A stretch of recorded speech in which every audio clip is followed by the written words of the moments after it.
नमस्कार, बहुत बहुत स्वागत है आप सभी का इंडिया डेली के इस खास शो में जिसका नाम है मुद्दा गरम है। और आप जैसा जानते हैं, हर बार आप देखते हैं और सुनते हैं कि हम जनता के मुद्दे जनता के बीच में लेकर आते हैं। तमाम पैनलिस्ट हमारे साथ जुड़ते हैं तो वहीं जनता भी हमारे साथ होती है। और हम चाहेंगे कि तालियों की गड़गड़ाहट के साथ मुद्दा गरम है की शुरुआत हो जाए। आप जनता में देखिए कितना जोश है।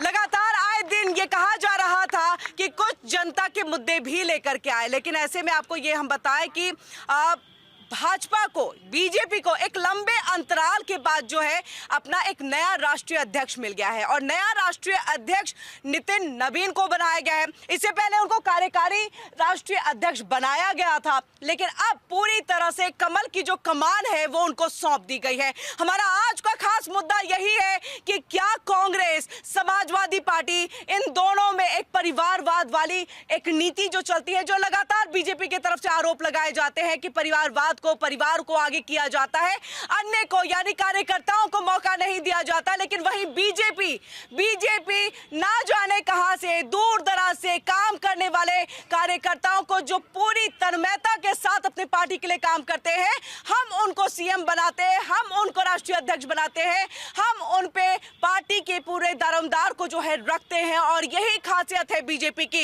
इसी पर आज हम खास चर्चा करेंगे। एक बार फिर से तालियों की गड़गड़ाहट के साथ स्वागत हो जाए। आज हमारे साथ एक दो खास मेहमान जुड़ चुके हैं। हमारे साथ राघवेंद्र दुबे जी हैं, समाजवादी पार्टी के प्रवक्ता जुड़ चुके हैं, बहुत बहुत स्वागत है आपका। आलोक वत्स जी है, बीजेपी के प्रवक्ता है, वो भी हमारे साथ जुड़ चुके हैं, बहुत बहुत स्वागत है सर आपका। चर्चा की शुरुआत करें, गर्मागर्म बहस की शुरुआत करें, उससे पहले फोक म्यूजिक का तड़का भी हम मुद्दा गरम है लगाने जा रहे हैं। विधा हमारे साथ जुड़ चुकी है। विधा, स्वागत है आपका हमारे इस खास शो में। आज आप हमें क्या सुनाएंगी? तो नमस्कार सभी को। मेरे साथ श्री सौरभ हैं तबले पे। और आज मैं, क्योंकि इतनी जनता है, भारी जनता, तो मैं ज़रूर एक भजन से शुरू करना चाहूँगी। श्री राम का एक भजन है, तो मैं आपको वो ज़रूर सुनाना चाहूँगी। देखिए, प्रभु श्री राम के भजन के साथ शुरुआत हो रही है, तो मुझे लग रहा है एक जयकारा तो प्रभु श्री राम का लगना ही चाहिए।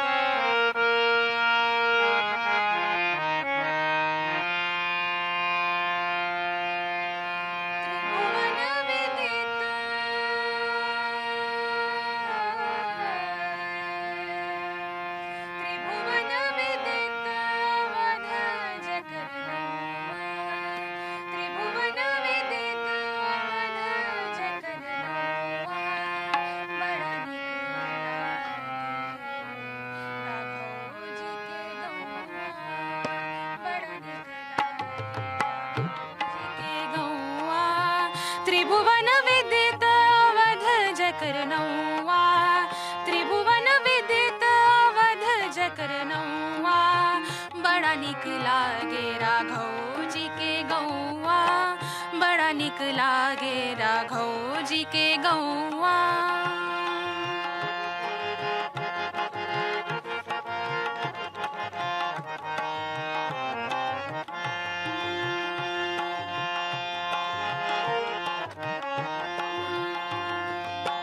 दशरथ पिता जहाँ कौशल्या जी मैया, दशरथ पिता जहाँ कौशल्या जी मैया, भरत लखन रिपोहल भन भैया, भरत लखन रिपोहल भन भैया, राम नाम रटे जहाँ, राम नाम रटे जहाँ,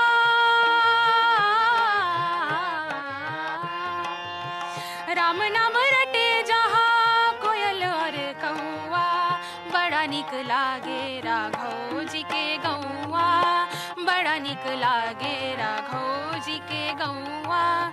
त्रिभुवन विदित अवध जकर नौआ, त्रिभुवन विदित, त्रिभुवन विदित अवध जकर नौआ, त्रिभुवन विदित अवध जकर नौआ, बड़ा निक लागे राघव जी के गौआ, बड़ा निक लागे राघव जी के गौआ। तो बड़ा निक लागे राघव जी के गौआ, और मुझे लग रहा है तालियां बजनी चाहिए। प्रभु श्री राम का गाँव बहुत है, इसके साथ और क्या सुनाएंगे? मैं आपको इसके बाद सुनाना चाहूंगी, बस आप मुझे 5 मिनट का समय दीजिए। चलिए, बिल्कुल आपको 5 मिनट का हमने समय दिया और चलिए हम शुरुआत करते हैं। आज का जो हमारा खास मुद्दा है, ये सबसे पहले क्योंकि बीजेपी को नया राष्ट्रीय अध्यक्ष एक लंबे अंतराल के बाद आखिरकार मिल गए। नितिन नवीन जी, कैसे देख रहे हैं आप? बहुत अच्छे हैं, वो अपना काम ढंग से करें, ईमानदारी के साथ करें, और उससे ज्यादा क्या बोल सकता हूँ मैं। अच्छा, कह रहे हैं कि युवा चेहरे हैं नितिन नवीन, और युवा चेहरे के जरिए बीजेपी जो है बाकी चुनावों को जीतने की पूरी तैयारी। हाँ सही है, ये मतलब इनका चेहरा युवा चेहरा रहेगा तो युवा के लिए भी फायदा ही होगा। युवा के लिए होगा। और नितिन नवीन बहुत ही लंबे अंतराल के बाद मिले, मतलब क्यों लगा इतना समय राष्ट्रीय अध्यक्ष चुनने में बीजेपी को? बीजेपी में कोई परिवारवाद वाली सिचुएशन तो है नहीं जो कि वो चूज कर लें, तो इसमें तो टाइम लगता ही है। इतने सारे लोगों को चुन मतलब किसी एक को चूज करना इतने सारे लोगों में से ही, ये कोई आसान काम है भी तो नहीं जी। और बाकी जगह परिवारवाद है, यही वजह होती है कि सिर्फ पार्टी के कार्यकर्ताओं को वो मौका ही नहीं मिल पाता है। हाँ? अरे उन लोगों का परिवार है ना, ये परिवार वाले ही बन जाते हैं। अब बीजेपी जो है, ये सही है या गलत है? नहीं, परिवार वाला गलत है। गलत है ना, नहीं होना चाहिए। नहीं होना चाहिए। अच्छा, लेकिन कहते हैं कि डॉक्टर का बेटा अगर डॉक्टर बने तो नेता का बेटा भी तो नेता बन सकता है। योग्य वाला हो वही बनना चाहिए, और क्या? हाँ, यह नहीं परिवार वाला ही हो। अच्छा। जो काम करने वाला हो, योग्य हो, उसी को बनना चाहिए। जी, तो हम चाहेंगे आप लोग भी आगे आए ना, आगे आए, बताएं कि क्या परिवारवाद। वो कहते हैं कि डॉक्टर का बेटा डॉक्टर बनेगा। आइए आइए, सामने आइए। डॉक्टर का बेटा डॉक्टर बन सकता है, तो नेता का बेटा फिर नेता क्यों नहीं बन सकता है? नहीं मैम, ये डॉक्टर का बेटा डॉक्टर बने ये तो एक अपने आप ही है, लेकिन जिसकी मानसिकता और योग्यता हर चीज से अच्छी होती है और वो काबिल होता है, चाहे कहीं का भी हो, अगर वो काम कर सकता है तो वो दुनिया के किसी क्षेत्र में हो, बीजेपी उसे ढूंढ के उसका काम करवाए। बीजेपी ढूंढ करके उसे। आइए, सामने आइए, आइए युवा चेहरे आइए। आज तो नितिन नवीन मिले हैं युवा चेहरे के तौर पर, आप काफी। हाँ, आइए, बताइए कि नितिन नवीन मिले हैं, कैसे देख रहे हैं उनको? मतलब उनके कार्यकर्ता जश्न मना रहे थे तो कह रहे थे कि बाकी पार्टियों में जो युवा चेहरा कोई और नहीं है, यानी राहुल गांधी पे कटाक्ष था। कैसे देख रहे हैं आप? अब राहुल गांधी पे तो कटाक्ष था, बट अपने को नहीं देख रहे हैं ना कि क्या करना चाहिए क्या नहीं करना चाहिए। उनका है पार्टी में आना ठीक है, वो आगे अगर अच्छी नीतियां रहेंगी तो ठीक है, बट राहुल गांधी की नीतियां अगर कहीं पर भी किसी को गलत लग रहा है तो वो कमेंट कर सकता है। अच्छा, तो नीतियां अच्छी होनी चाहिए नितिन नवीन की भी, बताइए कैसे देख रही हैं? मैं बता रहा था, हम बंगाल का है, ठीक है, नाम मेरे गीता राय है। किंतु हम लोग तो देखते हैं मोदी या जोगी तो सही लग रहा है, किंतु वो अपना बच्चा है नहीं, बीबी नहीं, किंतु अपने हमारे माने पब्लिक को एकदम बेटा बेटी की तरह मानती है। एहसान वगैरह सब किस बिजली बिल एहसान रेशन सब किस मिलती है। हमको तो भाई जोगी अच्छा लगता है और मोदी। अच्छा, राष्ट्रीय अध्यक्ष जो है कह रहे कहीं से नितिन नवीन, मतलब सोचिए वो कहाँ 5 बार विधायक रहे, मतलब उतना जाना माना चेहरा नहीं, लेकिन उनको बनाया गया राष्ट्रीय अध्यक्ष। कैसे देख रहे हैं? ऐसा होता है बीजेपी में खाली? नहीं, बीजेपी हमारे लिए बहुत अच्छा है, जाते आगे आरो बाढ़े जाए, भगवान कर आरो उसको बना दे। ठीक है, कुछ नीति क्या बीजेपी की अलग है बाकी पार्टियों से? परिवारवाद नहीं है। हाँ। बीजेपी में क्या है ना, सबसे पहली चीज है कि सबसे बड़ी सेफ्टी है। सेफ्टी है बीजेपी में। हर आदमी अपने डेली की जरूरत पूरा होने के साथ साथ में सेफ्टी भी चाहता है। हाँ, तो वो सेफ्टी है। सेफ्टी है। लोग बोलते हैं कि भाई मैं अपने यहाँ पे बाइक खड़ी करके जा सकता हूँ, कहीं पे भी कोई चोरी नहीं करता। पहले होता था कि अब बाइक खड़ी है या कार खड़ी है, उड़ जाती थी। अच्छा, 2 घंटे बाद पता ही नहीं चलता था कौन ले गया है। कैसा, मतलब नितिन नवीन का आना बीजेपी को मजबूती देगा? मजबूती बिल्कुल देगा, क्योंकि अलग दूसरी पार्टियों से अलग ये है बीजेपी में कि ये परिवारवाद नहीं है। इसमें किसी भी कार्यकर्ता को मुख्यमंत्री बना दिया जाता है। कोई भी कार्यकर्ता 2 या 3 बार विधायक बनता है, डायरेक्ट उसको मुख्यमंत्री बना दिया जाता है। जैसे मध्य प्रदेश में आपने देखा होगा, हाँ कई जगह देखा है, या फिर आप दिल्ली में देख लीजिए। दिल्ली में जैसे मान लीजिए कि रेखा गुप्ता है अभी, जो कि विधायक थी, इसके बाद अब मुख्यमंत्री हैं। तो लेकिन कहते हैं राजनाथ सिंह के बेटे को यहाँ पर विधायक बनाया गया, पंकज सिंह आ गए। जिसमें योग्यता है उसको आना चाहिए। ऐसा नहीं है कि मान लीजिए राजनाथ सिंह जी के जो बेटे हैं पंकज सिंह, अगर उनमें योग्यता है तो उनको बिल्कुल आना चाहिए। आपको क्या लग रहा है, अखिलेश यादव में योग्यता नहीं, राहुल गांधी में योग्यता नहीं है? नहीं, ऐसा नहीं है। मैं कहता हूँ कि जैसे एक पार्टी है, उसमें अगर योग्यता है तो बिल्कुल आना चाहिए। बिल्कुल आना चाहिए। जी बताइए। एक आदमी मुश्किल से खर्चा भी नहीं चला पा रहा है। हाँ। 2 मियाँ भी मिलकर कमा रहे हैं जब खर्च चल रहा है। हाँ। ये बताओ फिर क्या देख रहे हैं मोदी ने, हमारे हमें तो लग रहा नहीं कुछ कर रहा है मोदी। अच्छा, कुछ नहीं कर रहे हैं। कुछ नहीं कर रहा। अच्छा, क्या कर रहा है? तो 2.5 लाख। अच्छा सुनिए ना, सुनिए इधर आइए इधर आइए आप इधर बोलिएगा तो सब तक आवाज जाएगी। सुनिए, क्या नाम है प्लॉट लेने की है। अच्छा, क्या नाम है आपका? काजल। अच्छा, सबसे काजल जी ये बताइए, अच्छी बात है ना कि परिवार के 2 लोग काम कर रहे हैं, अच्छी बात है ना? एकदम टारगेट चाहिए, एकदम भगा देते हैं। भगा देते कहाँ से? कंपनी से। अच्छा, ये आपका मुद्दा कुछ अलग ही है। तो 2 लोग काम कर रहे हैं तो ये तो एक अच्छी बात हो गई। चलिए, हाँ, देश की बात ये कर रहे हैं कि कौन सी सरकार है ये बीजेपी की सरकार, हमारी तरफ से कुछ नहीं कर रहा वो। ठीक है चलिए, ये है जवाब देंगे अभी आपकी बात का। अब ये मुझे, चलिए ठीक है जी, ठीक है काजल जी आइए। आलोक जी, इतना लंबा वक्त लग गया बीजेपी को, अपना एक राष्ट्रीय अध्यक्ष चुनने में, क्यों?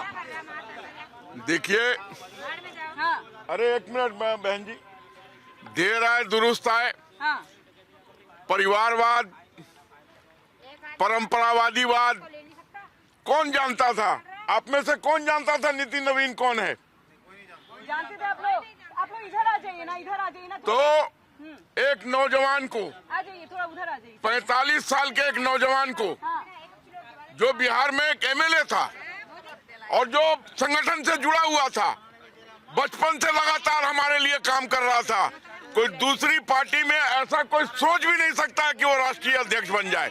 जो प्रक्रिया थी हमने उसका पालन किया। पहले कार्यकारी अध्यक्ष बनाया, फिर चुनाव हुआ और चुनाव में निर्विरोध जीत गए। हम आगे की तैयारी करके चल रहे हैं।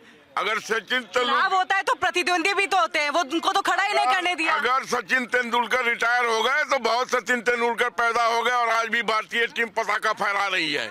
बीजेपी भी, हमारे जो लोग रिटायर होते जाएंगे तो हम नए नौजवान को आगे करके देश को आगे बढ़ाने का काम करते रहेंगे।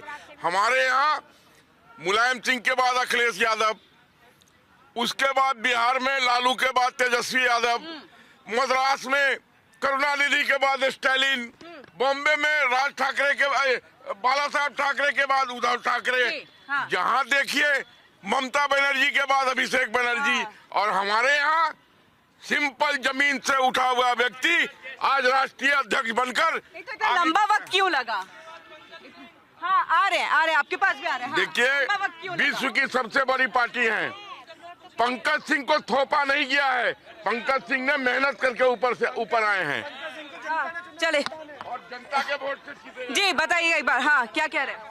पंकज सिंह को जनता ने चुना है। जनता ने चुना है यहाँ पर, वो चुन करके आए हैं। सबसे पहले मैं नितिन नवीन जी को बधाई देता हूं। अभी बात कोई कर रहा था कि नितिन नवीन जी युवा हैं इसलिए पार्टी को फायदा मिलेगा, तो फिर इसका मतलब मोदी जी का कोई फायदा नहीं मिला। उम्र दराज है ना, इसलिए कोई फायदा नहीं मिला उनका। अच्छा भाई, इसका मतलब तो यही हो गया कि नया आया है तो नयापन आएगा। तो जो बुजुर्ग है उनका क्या है?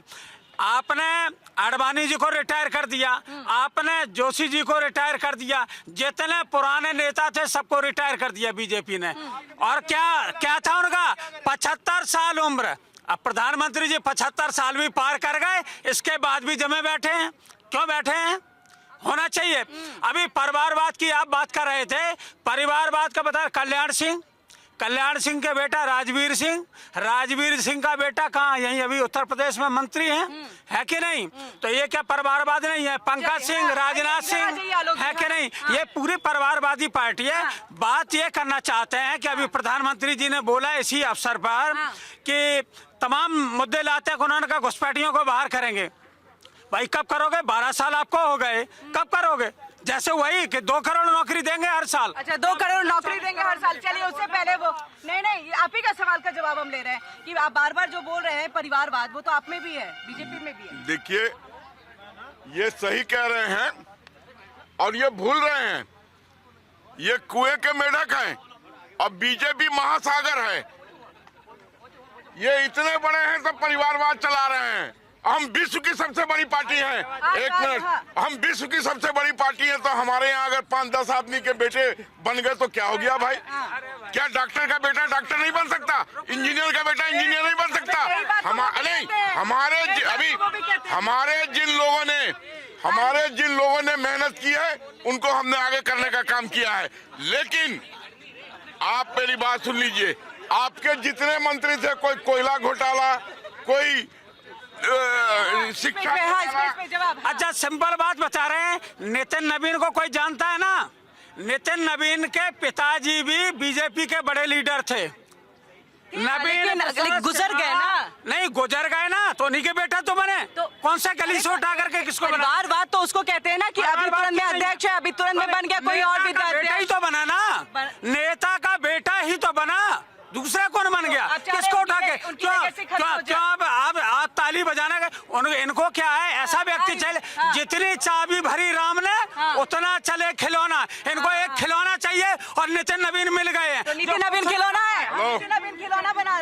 आप भूल रहे हैं, आपके यहाँ खिलौने बनते हैं, हमारे यहाँ लोहा पैदा होता है। नितिन नवीन 5 बार का एमएलए है, जनता के द्वारा चुना हुआ, और 10 साल से मिनिस्टर है, और उसके बाद राज्यों के प्रभारी बना के भेजे गए अलग अलग जगहों पे, और वहाँ पर उसने भारतीय जनता पार्टी को जिताने का काम।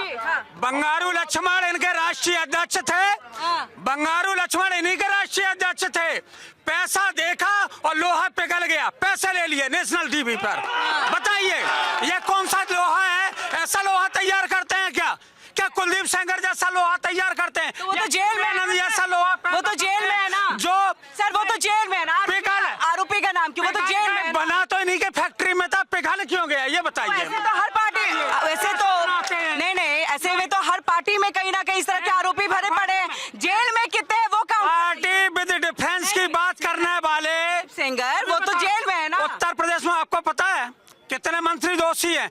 इनके जितने विधायक, 111 विधायक दोषी हैं, कोई सीरियस मामलों में भी दोषी है। ऐसी संसद में समाजवादी पार्टी में, समाजवादी पार्टी बताए ना, ये आप बताइए ना। अरे बताइए ना, अपनी पार्टी राष्ट्रीय अध्यक्ष पे एक भी दाग नहीं, अपनी पार्टी का नहीं पता, केवल विकास करने वाले। आप बताओ, मैं नोएडा में खाली विकास करने वाले, जनता नहीं समझ पाई क्या? जनता इसलिए नहीं समझ पाई कि मैं नोएडा में खड़ा हूँ और आलोक जी खड़े हैं। नोएडा में बता दें, मैं इनको चुनौती दे रहा हूँ, एक बिल्डिंग कौन सी बनाई है बीजेपी ने, बता दे, और मैं 100 काम गिनवाता हूँ। आलोक जी, हाँ ठीक है, तालियों की गड़गड़ाहट राघवेंद्र जी पे। राघवेंद्र जी ने बहुत अच्छी बात कही है, लेकिन ये भूल गए एक बात कि भारतीय जनता पार्टी फौलाद पैदा करती है, आप औलाद पैदा करते हैं। आपने उन लोगों को तरजीह दी, अब आप बीच में नहीं। अरे जिसने परिवार नहीं बसाया वो औलाद क्या पैदा करे? पर्सनल कटाक्ष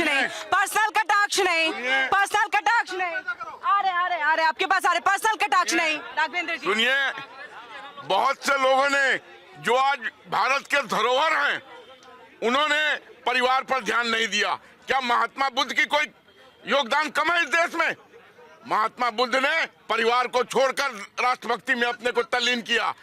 और सुन लीजिए आप, भारतीय जनता पार्टी ने भारत को ऊपर उठाने का काम किया है। हमने कोई अतीक अहमद, मुख्तार अंसारी और आजम खान नहीं पैदा होने दिया। जो पैदा थे उनको बिल में घुसा के दफना दिया, ये भी याद रखिए आप। अब कोई नहीं पैदा हो सकता है। और मैंने भी समाजवाद पढ़ा है, कॉलेज के दिनों में मैंने भी समाजवाद को पढ़ा था। आप मुझे बताइए राघवेंद्र जी, लोहिया के समाजवाद के किस पृष्ठ पे लिखा हुआ है कि बाप के बाद बेटे को अध्यक्ष बना के पार्टी को आगे ले जाओ? जी नहीं, अभी पहले इनका कार्यकाल हम देखेंगे। तो देखने से पहले ही आप कैसे प्रेडिक्ट कर दिए? देखने से पहले कैसे प्रेडिक्ट कर दिए कि उनके, देखिए अर्थशास्त्री थे, लेकिन पीएम बनने के बाद क्या हुआ? जी, पीएम बनने के बाद क्या हुआ? पीएम बनने के बाद अर्थशास्त्री थे, उन्होंने बहुत बेहतर काम भारत किया। परमाणु डील किया भारत ने। भारत की जीडीपी उसके याद है ना, कभी कुछ बोलते नहीं थे, चुप्पी। वो आपने नहीं सुना होगा ना। मैं आपको आपने उनकी एक बात सुनी है? मेरे 100 सवालों के जवाब से बेहतर है मेरी चुप्पी। मैडम किसने बोला था? मैडम अगर ऐसा ही होता, किसने बोला था? कल्याण सिंह ने बोला था। ना, मैं ये कह रहा हूँ, मनमोहन सिंह नहीं बोला था। प्रधानमंत्री रहते हुए सुनिए मेरी बात, सुनिए। ये प्रधानमंत्री ने जब थे वो प्रधानमंत्री मनमोहन सिंह, तभी उन्होंने इस बात का जिक्र किया था और वहीं से सवाल आया कि मनमोहन सिंह जैसे होंगे क्या नितिन नवीन, और यहाँ से आया है कि नितिन नवीन बिहार के 5 बार के विधायक रह चुके हैं, फिर कैसे वो संगठन को मजबूती नहीं दे सकते? क्यों आप कह रहे हैं कि उनके कलम में ताकत नहीं होगी? जी, अगर पार्टियों में सब कुछ इतना ही सही होता तो कल्याण सिंह क्यों छोड़ के जाते समाजवादी पार्टी में? अच्छा जी बिल्कुल, उनके भी मन में कुछ खटास रही होगी। कल इसी तरीके से बहुत अच्छी बात। मैं आप लोगों के पास आऊँ, आप लोगों के पास हूँ। अच्छा ये बताइएगा दिग्विजय से, एक मिनट। वो उत्तर प्रदेश के मुख्यमंत्री थे, उन्होंने आंदोलन अयोध्या का पूरा किया, उसके बाद वो उसी समाजवादी पार्टी में क्यों चले गए? बहुत बेहतरीन। एक चीज मुझे बताइएगा, दिग्विजय सिंह का अभी आपने एक ट्विटर देखा होगा जिसमें उन्होंने मोहन भागवत के साथ नीचे बैठे हुए प्रधानमंत्री नरेंद्र मोदी की एक तस्वीर दिखाई, उसमें लिखा ये संगठन की खूबसूरती है कि नीचे बैठा हुआ शख्स भी प्रधानमंत्री बन सकता है।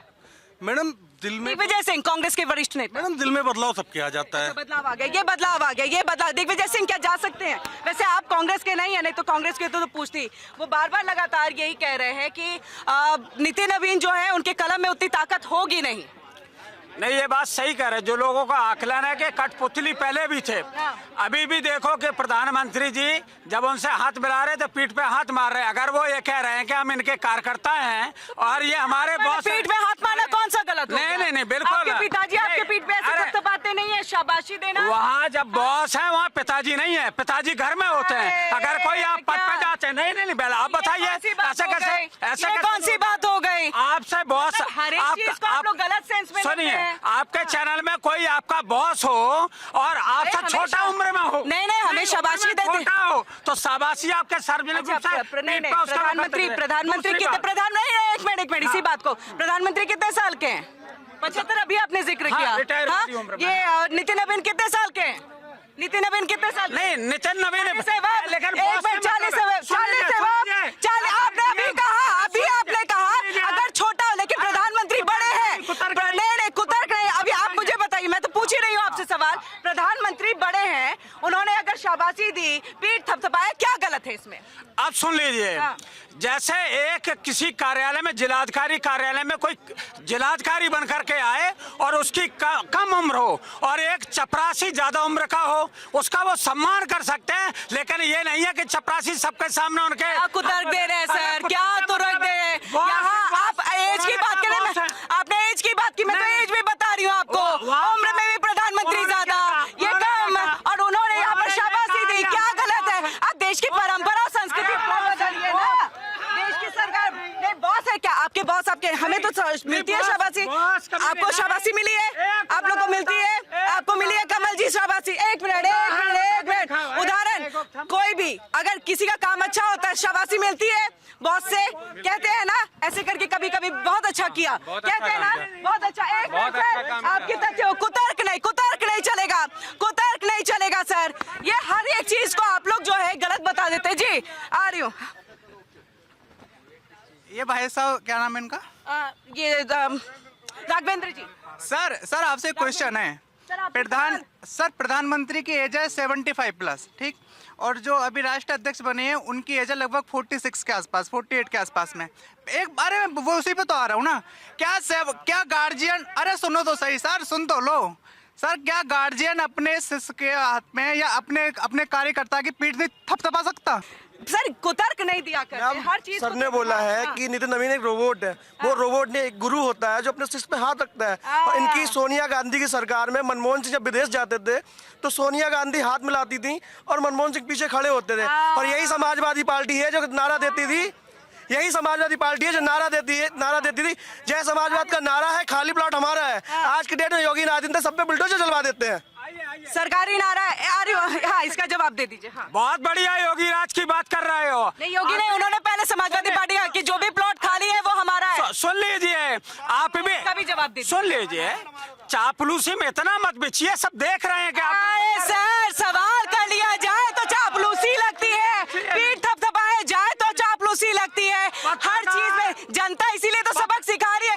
कब से सत्ता से बाहर है, मीडिया पे आरोप लगाना आदत हो गई है आप लोगों की, मीडिया पे आदत हो गई है। अरे विधानसभा दिखाई, विधानसभा बताइए ना, विधानसभा बताइए, विधानसभा बताइए, विधानसभा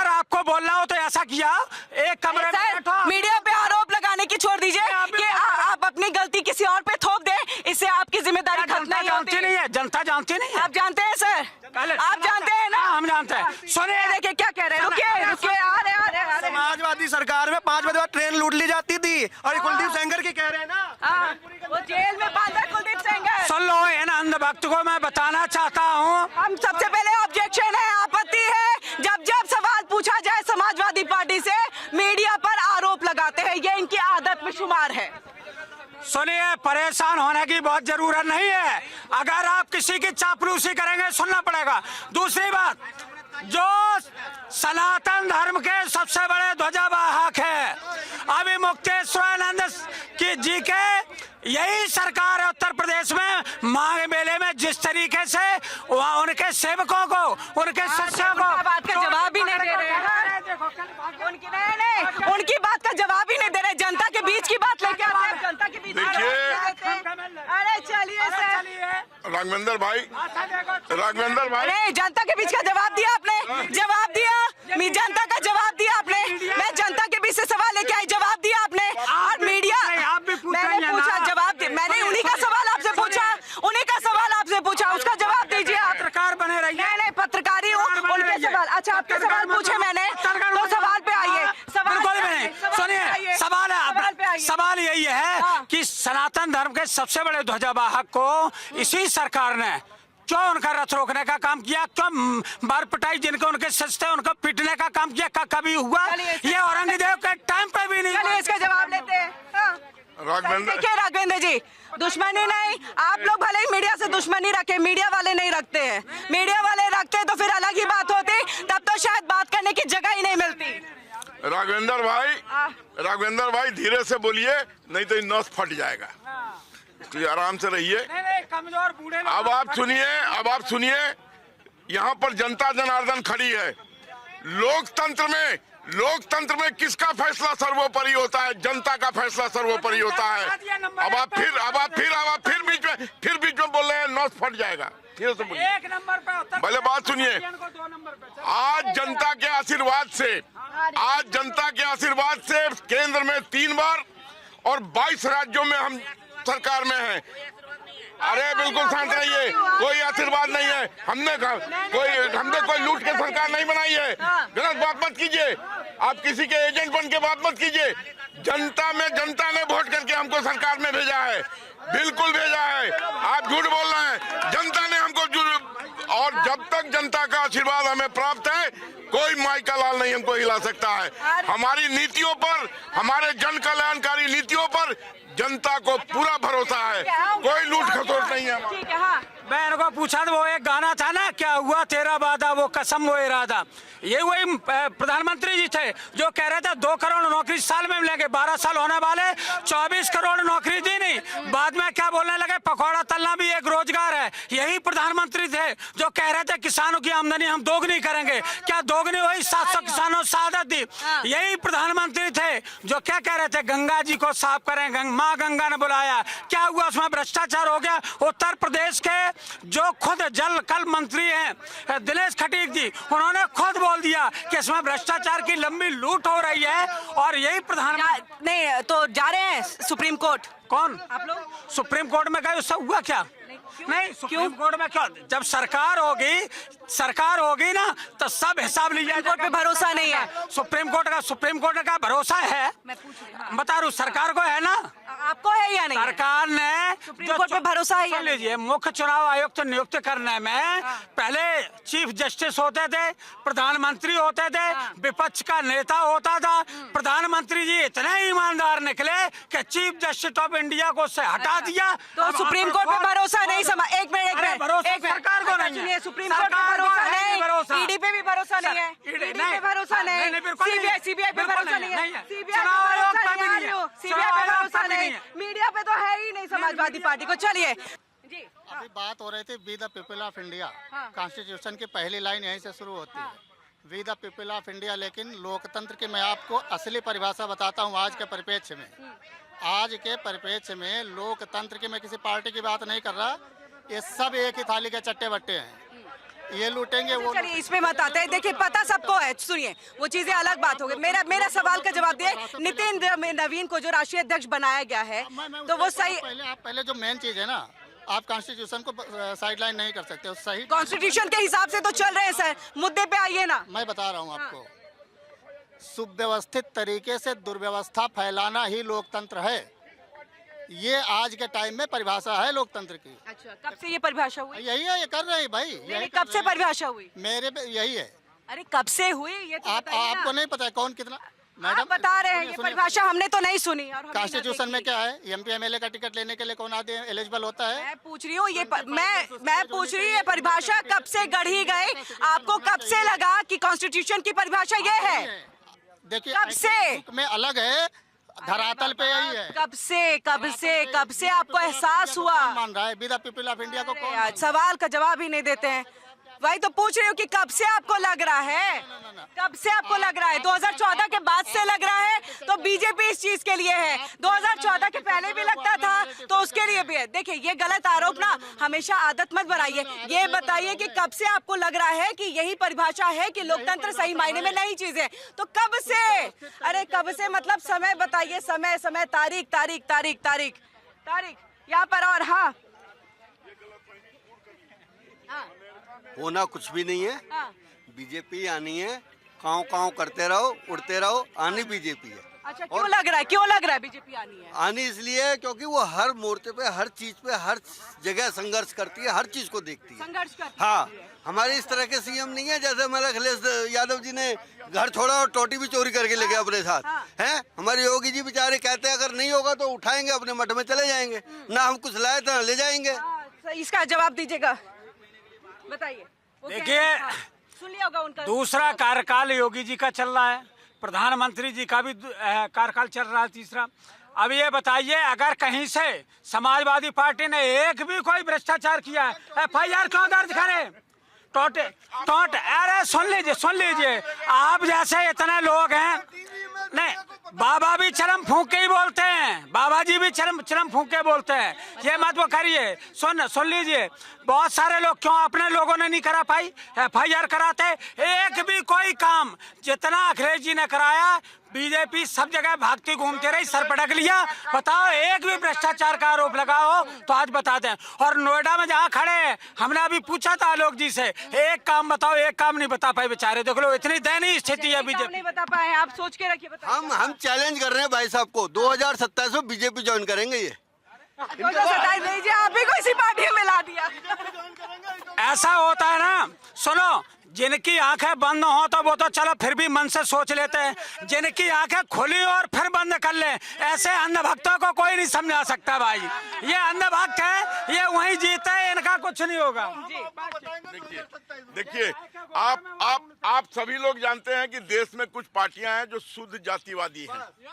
बिहार में MY लालू का और उत्तर प्रदेश में MY अखिलेश का। तो जब MY दरकने लगा तो इन्होंने PDA बनाया। अब कुछ दिन पहले मायावती जी ने एक बहुत बड़ी रैली की, आप लोगों ने भी टेलीविजन पर देखा होगा। सारे दलित वहां जाके दौड़ गए, बहन मायावती जी हमारी नेता है। तो PDA में से D निकल गया तो क्या बचा? PA। तो अब आप योगी आदित्यनाथ जी के अगले चुनाव में PA बन के रहिए। बहुत जल्दी से फिर मैं अच्छा के पास जाऊंगी। सुन लो, ये बेचारे PA कर करके इनका खून ही पिएंगे, चिंता ना करो। जनता सारी है जिनको युवाओं को रोजगार नहीं मिली है, वो सब तैयार है कि भैया पिएंगे और तुम्हारे खून पिएंगे, क्योंकि तुमने जनता का खून बहस के बीच में बहुत जल्दी से आप अपनी बात रखिए। सर ने इनको इतना बड़ा पद दे दिया PA का, ये क्या कम है? ये तो पद दे दिया है। आप योगी अभी परिवारवाद की योगी आदित्यनाथ जी की बात करें। योगी आदित्यनाथ जी के जो चाचा थे वो मठ के महंत बने आकर के पहले गोरखपुर के, और फिर चाचा के संग भतीजा आ गए। परिवारवाद है कि नहीं? किस परिवारवाद की बात कर रहे हैं बताइए? अच्छा, परिवारवाद है। हम चाहेंगे गर्मा गर्म बहस हुई विधा, आप क्या सुनाएंगी फोक म्यूजिक में आज? थोड़ा सा शांति बरतते हैं, कुछ सुनते हैं सुरीले गाने।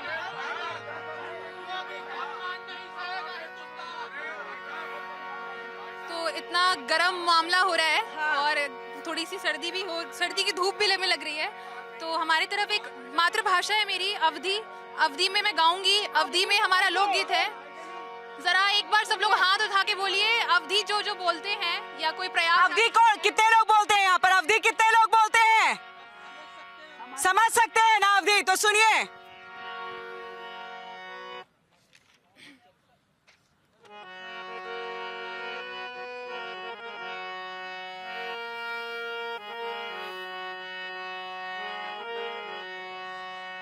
झुलनी के रंग साचा हमार पिया, झुलनी के रंग साचा हमार पिया, झुलनी के रंग साचा हमार पिया, झुलनी के रंग साचा हमार पिया। कौन सुनरवा बनाओ रे झुलनिया, कौन सुनरवा बनाओ रे झुलनिया, झुलनी के रंग साचा हमार पिया। मैं चाहूंगी जितने भी लोग खड़े हैं एक बार जोर से ताली बजाएं हमारे साथ। रतन से बनी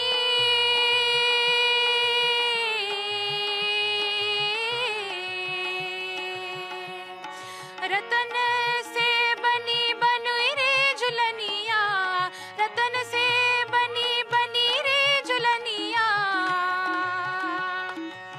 जोई पहिरा सोई हमार पिया, जोई पहिरा सोई हमार पिया, झुलनी के रंग साचा हमार पिया, झुलनी के रंग साचा हमार पिया।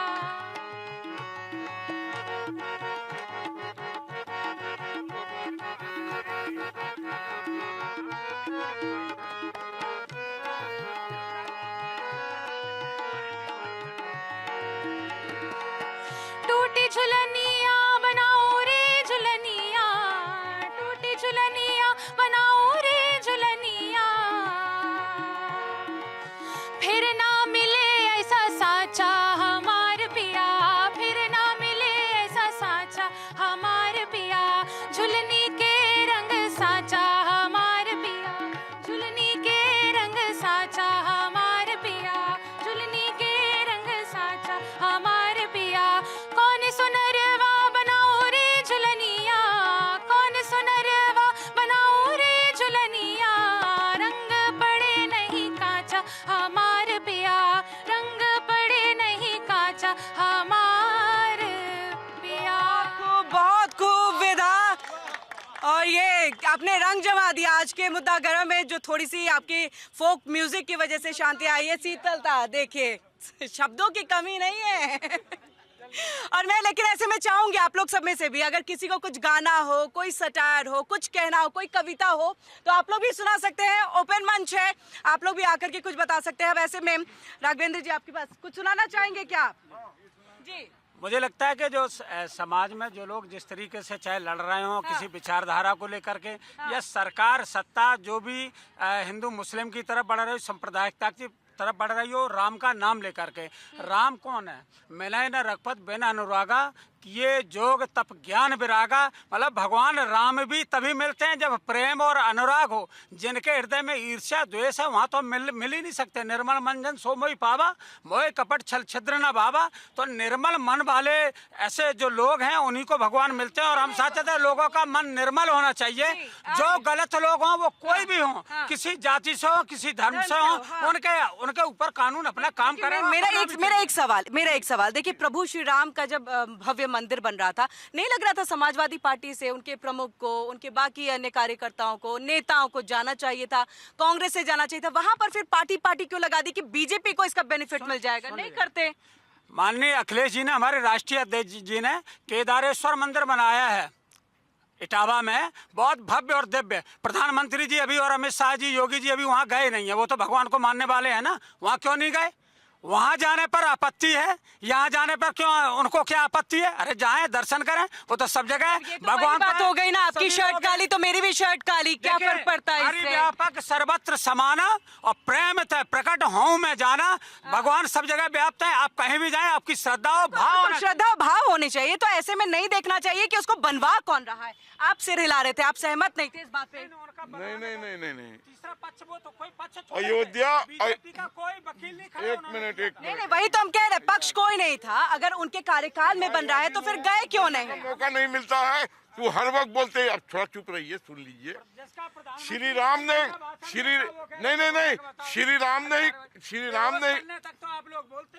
राम जी ने ही कहा था, भयबीन मैं बताऊंगा, भयबीन हित में प्रीति। सुनिए, एक अगर भय नहीं है तो प्रीत नहीं आएगी। एक मिनट। अब ये अयोध्या का कंपैरिजन कोई मंदिर बना है इटावा में उससे कर रहे हैं। क्या आप लोग इस बात से सहमत हैं कि उसकी वही इम्पोर्टेंस है? कौन जानता है उस मंदिर को? और श्री राम वर्षों तक इनके जो साथी थे वो फटे कपड़ों में थे, वहां से निकाल कर हमने भव्य मंदिर का निर्माण किया, जिसका सभी सनातनियों के दिल में ये बात पल रही थी कि राम का एक भव्य मंदिर बनना चाहिए। लेकिन आलोक जी, मंदिर तो मंदिर रहना, चाहे इटावा में बने चाहे अयोध्या में बने। देखिए, मैं सीतामढ़ी से आता हूँ, पुनौरा धाम से, जहाँ सीता जी की उत्पत्ति हुई। अगर सीता का कोई मंदिर कहीं और बना दे तो क्या वही इम्पोर्टेंस होगा जो पुनौरा धाम का इम्पोर्टेंस है? नहीं हो सकता, नहीं होगा। आयम निजा परोवेति गणना लघु चेतसाम उदार चरता नाम तू वसुधैव कुटुम्बकम। जो उदार चरित्र वाले होते हैं वो सब जगह, ये छोटा बड़ा देखने लगे। भगवान का छोटा बड़े होते हैं। आप भगवान की पूजा घर में कर रहे हैं और मन से कर रहे हैं, तो आप अयोध्या जाए ना जाए फिर भी आप समझ लो कि बहुत आराधना कर रहे हैं। अभी एक कोई चौपाई बोल रहे थे, वो भी नहीं बोले। अरे सुन लीजिए आलोक जी, विनय न मानत जलद जड़ गए 3 दिन बीत बोले राम सकोपता भाई बहन होए न प्रीत। ये सनातनी होने का ये प्रमाण पत्र ले रहे, और रामचरितमानस पढ़ते हम हैं और रामचरितमानस बोलते हम हैं। इन लोगों को एक चौपाई नहीं, क्योंकि ये केवल बाहरी आडंबर करते हैं, बाहरी दिखावा करते हैं। आप सुनिए, आजकल जनता ने आपके पास कोई काम नहीं छोड़ा है। आजकल जनता ने आजकल जनता ने कोई काम नहीं छोड़ा है, तो यही सब पढ़िए कुछ रामायण में। चलिए तो हाँ, जल्दी से आप क्या ये बोल रहे थे आप भी कहिए, आप कुछ कह रहे थे। मैं कुछ नहीं। चलिए हाँ बोलिए। नहीं ये भैया बोला था हमने। चलिए, ये लोग कुछ कह रहे थे, लेकिन सिर्फ पीछे से आप कुछ। पूरे रामायण का एक ही भावार्थ है। आप लोग इतना चौपाई पढ़ रहे हैं, 4 लाइन में पूरी रामायण है। आदो राम तपो नादि गमनम हत्वा मृगां कांचनम वैदय हरणम जटायु मर्णम सुग्रीव संभाषणम बाले निर्दनम समुद्र तरणम लंका पूरी दाहनम पश्चात रावणम कुंभकर्णम ये तथ्य रामायणम। इतनी सी रामायण है जिसका आपको सारा व्याख्या, और जो डायरेक्शन होता है ना बॉस, जो ऊपर से डायरेक्शन होता है, एक सेकंड सर 1 सेकंड लूंगा मैं। जो डायरेक्शन होता है उसी हिसाब से लोग चलते हैं। अगर डायरेक्शन ही गलत होगा, उसके लिए छोटा सा मैं कहानी सुनाऊंगा। मैं एक स्कूल में 20, 25, 50 बंदे थे एक क्लास में। तो वहाँ के जो टीचर थी, क्लास टीचर, उन्होंने किया कि सारे एक बैलून पे सारे बच्चों का नाम लिख दिया, राम श्याम घनश्याम ये सब सारा, और मिक्सअप कर दिया, सारे बैलून को मिक्सअप कर दिया। फिर सारे बंदे को बोला, भाई अपने अपने नाम की ना बैलून ढूंढ लो, टाइम है तुम्हारे पास 5 मिनट। आधे घंटे 45 मिनट लगा दिए, 2-4 बंदे बैलून निकाले, 2-4 के फूट गए। फिर उन्होंने डायरेक्शन को चेंज किया, फिर दोबारा सारे बैलून पे नाम लिखा सारे बंदे का। अब बोला एक बंदा खड़ा हो जा, एक बैलून उठा और जिसके नाम के है उसको दे दे। विदिन 5 मिनट कंप्लीट कर लिया। तो ऊपर से जो डायरेक्शन ही गलत होगा तो होगा ही होगा। नीचे अखिलेश जी ने ऐसे, अखिलेश जी का डायरेक्शन गलत है। देखिए, अच्छी कहानी सुनाई, तालियां तो हो जाए। एक श्लोक सुनाया इन्होंने, बड़ा अच्छा सुनाया कि 4 लाइन में रामायण वो हो गई, लेकिन उसका सीख में कुछ नहीं आया। वो आपने कथा सुनाई। अब मैं कहता हूँ कि रामायण का सार क्या है। रामायण का सार है, सुन लीजिए, परहित सरिस धर्म नहीं भाई और पर पीड़ा सम नहीं अदमाई। दूसरे पे परोपकार करने के समान कोई धर्म नहीं है और दूसरे को दुख देने के बराबर कोई पाप नहीं है। भाई ये सीख लो, समझ लो, रामचरितमानस साहब ने सीख ली। बस हाँ, अरे नहीं, दुख दे रही है। अरे भाई दूसरे को दुख नहीं दे रहे, पैसा लूटने वाले लोग, बीफ से पैसा लेने वाले लोग, जो बीफ कंपनियों से चंदा ले रहे हैं और गौ माता की जय बोल रहे हैं, ऐसे ढोंगी लोग जो मारीच बन रहे हैं, देखने में तो सोने का हिरन है लेकिन अंदर से राक्षस है वो। देखिए, पुरानी कहावत है कि अगर आदमी बुढ़ा जाता है, पढ़ा लिखा आदमी, तो कविता लिखने लगता है लास्ट में। और जो आदमी राजनीति से बुढ़ा जाता है वो यही रामायण रामचरितमानस जी से पढ़ने लगता है। अब वही काम ही कर रहे हैं। अब इनके पास कोई काम नहीं है, जनता ने इनको यही सब देख लीजिए, कुछ ही देर में हमारे आलोक जी इतने घबरा गए कि अभी ये सनातन धर्म को और रामचरितमानस को मानने को खराब मानने लग गए। बताइए, यही जैसा सुन लीजिए, राम को छोड़ोगे अंदर राम होंगे, जब तक अंदर राम नहीं होंगे तब तक कुछ नहीं होगा। अगले संडे को समाजवादी से रिटायर हुए राघवेंद्र दुबे जी का यहाँ कथा होगा। अच्छा, ये देखो बेचारे कितने परेशान हो गए। अब मुझे ये क्या है, जो राम का नाम लेंगे उनको रिटायर करेंगे, लेकिन चुनाव के लिए, वोटों के लिए राम का प्रयोग जरूर करेंगे। तो ये वही लोग हैं, बिल्कुल मारिश टाइप के लोग हैं, देखने में सोने का मृग हैं, ये वही हैं। मुझे एक चीज बता दिया, अभी तक जवाब नहीं दिया, फिर गए क्यों नहीं वहाँ पर श्री राम मंदिर? देखिए, अभी तक नहीं गए हैं। सुन लीजिए, अभी सिर्फ सांसद आपके वीरेंद्र सिंह कह रहे हैं कि प्रभु श्री राम जो वनवास वाले थे वही हमारे प्रभु श्री राम है, राजा जो महल में है वो हमारे राम नहीं है। ये कैसा आपसे मैं पूछा, आप केदारेश्वर मंदिर गई हैं आप? नहीं, मैं नहीं गई। क्यों नहीं गई? नहीं गई क्योंकि बुलावा ही नहीं आया। यहाँ से तो हमें बुलावा आया था। बस आपने जवाब दे दिया, जब बुलावा आएगा तो अपने आप पहुँच जाएंगे। बुलावा आएगा, सुनिए राघवेंद्र जी, बुलावा सुनिए, भव्य आयोजन हुआ प्रभु श्री राम के मंदिर को बनाने में। केदारनाथ का जो मंदिर बना वहाँ पर इटावा का आप जिक्र कर रहे हैं, क्या वहाँ पर भव्य आयोजन होकर के बुलाया आप लोगों ने सबको? ईश्वर यहाँ है कि नहीं जहाँ हम खड़े हैं? अरे बाबा, ये सवाल ही नहीं है, सवाल ही ये नहीं है।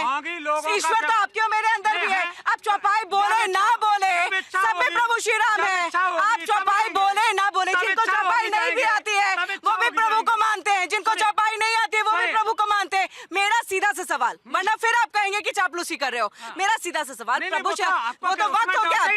नहीं, उसमें तो आप रखेंगे भी नहीं। आपको तो सीबीआई पे डाउट है, आपको ईडी पे डाउट है, आपको कोर्ट पे डाउट है, आपको मीडिया पे डाउट है, तो इसमें आप कोई दोहराई नहीं बची है। क्या आप लोग ना अपनी गलतियों का ठीकरा दूसरे पे फोड़ने वालों में से रहते हैं? खैर चलिए, अब मुझे ये बताइए आप प्रभु श्री राम का मंदिर बने वक्त हो गया, अभी तक क्यों नहीं गए? ऐसा है ना, प्रभु श्री राम का ये कोई आदमी को कहाँ जाना चाहिए? मेरा सिर्फ यही पूछना है, बताइए क्यों नहीं गए? और वीरेंद्र सिंह का जो बयान आया उनका कि जो वनवास वाले प्रभु श्री राम है वो हमारे हैं, वो समाजवादी पार्टी के। चिन्मयानंद जाते थे, उन्होंने आप हमें सवाल का जवाब भी नहीं दे रहे, फिर उसके बाद कहेंगे कि इनसे सवाल जो है वो पूछा नहीं जाता सही से, फिर चापलूसी करते हैं। ये तमाम चीजें राघवेंद्र जी और समाजवादी पार्टी जो है उठाने लगते हैं। बहुत बहुत शुक्रिया आप सभी का, वक्त की कमी, चर्चा को और आगे नहीं बढ़ा पाएंगे। हमारे साथ आलोक जी, राघवेंद्र जी जुड़े हुए थे, शुक्रिया आपका। विदा, आपका भी बहुत बहुत शुक्रिया और आपका भी बहुत बहुत शुक्रिया। जबरदस्त आपने जो है यहाँ पर फोक म्यूजिक हमें सुनाया। वहीं जनता का भी बहुत बहुत शुक्रिया। तालियों की गड़गड़ाहट के साथ समापन हो जाए। मुद्दा गर्म है का कल कुछ और नए टॉपिक के साथ आप सबके बीच में आएंगे। और सबसे बड़ी बात, ओपन मंच है, आप भी अपने तरफ से कुछ चौपाइयां सुना सकते हैं, कुछ गा सकते हैं, कुछ अगर आप लोग को लगता है कि कुछ हम सटायर सुना सकते हैं तो आप जरूर यहाँ पर सुना सकते हैं। ओपन मंच है, सिर्फ हमें बताइएगा कि आपको कुछ कहना है। इसी के साथ हम चाहेंगे विदा, कुछ सुनाइए और चलते चलते फिर हम समापन कर देंगे। 26 जनवरी आ रहा है, तो एक बार आज बॉर्डर 2 का गाना भी चल रहा है, बॉर्डर मूवी भी आ रही है, और मैं पुराना बॉर्डर मूवी का जो एक है ना जोश है, वो जोश है बिल्कुल, तो मैं संदेश से आते जरूर सुनाना चाहूंगी। तो मैं मुझे लग रहा है संदेश आते हैं, हर किसी के जहन में है, हर कोई सुनना चाहेगा। तो तालियों की गड़गड़ाहट के साथ जितने भी लोग हैं एक हौसला अफजाई हो जाए सभी, क्योंकि हम सारे सभी गाएं इस चीज को, सभी गाएं। आइए नजदीक आ जाइए, नजदीक आ जाइए, आ जाइए, आ जाइए, अंदर आ जाइए, कोई दिक्कत नहीं है। सारे आ जाइए, सभी आ जाइए, आप लोग आ जाइए सभी, और ये गाइए। सारे यहाँ पे बीजेपी, कांग्रेस, जितनी भी पार्टी है, सभी से उठ के सारे देशभक्त हैं, सभी हम इसी देश में रहते हैं। बिल्कुल हमारे जवान हैं जो शहीद होते हैं, उनके लिए समर्पित है।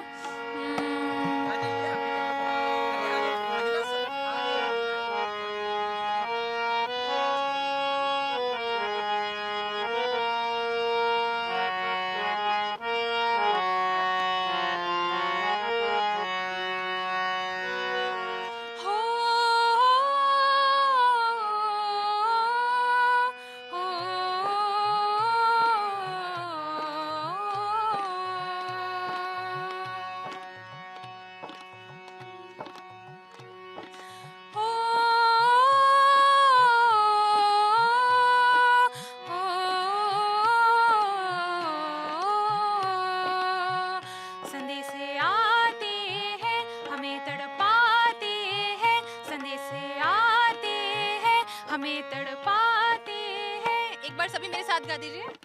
सभी गाइए एक साथ।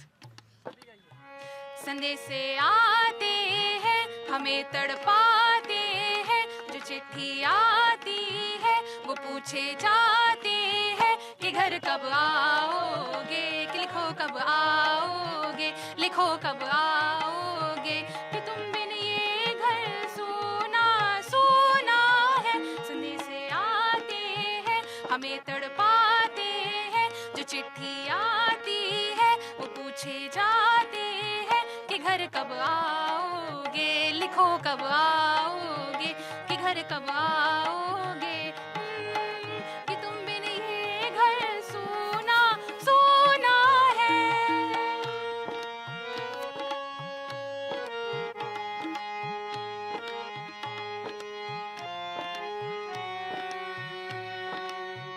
किसी दिलवाली ने, किसी मतवाली ने, किसी दिलवाली ने, किसी मतवाली ने हमें खत लिखा है। किसी दिलवाली ने, किसी मतवाली ने हमें खत लिखा, पूछा है आंसुओं ने, किसी की धड़कन ने, किसी की जोड़ी ने, किसी की धड़कन ने, गजरे ने, किसी के गजरे ने, किसी के गजरे ने, किसी के गजरे ने, मैं किसी की सुबह में। Very nice. शामों ने, महकती रातों ने, महकती रातों ने, महकती रातों ने, कि तुम बिन ये घर सूना सूना है। संदेश जो सही से नहीं है। हमें तड़पाते हैं, जो चिट्ठी आती है वो पूछे जाते हैं कि घर कब आओगे, लिखो कब आओगे, कि घर कब आओगे, लिखो कब आओगे, कि तुम बिन ये घर सूना सूना है। एक बार सभी बोलिए, भारत माँ